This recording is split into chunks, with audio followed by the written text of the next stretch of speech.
mi mọ Agbala Gebrrie tàbí Adémọ́lá Amúsọ̀rí torí àwọn ènìyàn tí ń bi mí léèrè béèrè púpọ̀ báwo ni tèmi àti Agbala Gebrrie ṣe jẹ́, báwo ni ti èmi àti Adémọ́lá Amúsọ̀ ṣe jẹ́. A ò pàdé rí, a ò mọ́ra rí, ó lè ti rí mi rí lórí amóhùnmáwòrán ṣùgbọ́n kojúkojú a ò ríra rí.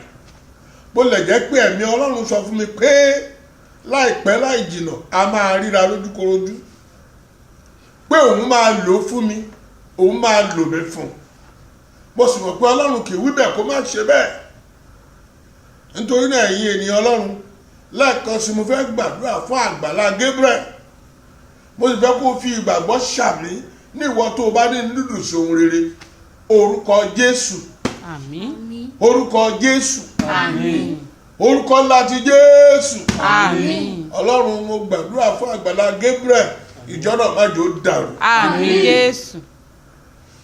ìjọ náà má jò bàjẹ́. Àmín Jésù. ohun gbogbo tí wọ́n ṣe níbẹ̀ jẹ́ kó ní ìtẹ̀síwájú. Àmín Jésù. ìrànlọ́wọ́ láti igun mẹ́rin Àgbàlá yẹ kó bá wá wọn rí. Àmín Jésù.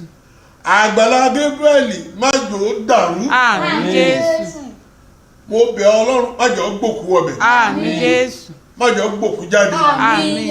ohun gbogbo tí Agbala Gebrrie bá dáwọ́ lé jẹ́ kó yọrí sí rere. Àmín. àwọn olùrànlọ́wọ́ ní ìlà ní ìwọ̀ ní gúúsù àti àríwá tí wọ́n wá ń ran Agbala Gebrrie lọ́wọ́, Olúwa máa ràn wọ́n lọ́wọ́. Àmín Jésù. máa pèsè fún wọn, Àmín. máa bùkún fún wọn. Àmín. gbọ́ àdúrà náà, tẹ̀síwájú kó dé bá ìjọ tàwa náà, Àmín. kó dé bá wa náà ní ẹnìkankan. Àmín. ògo ni fún Ọlọ́run lókè ọ̀run. Hallelujah. Jésù agbára wa.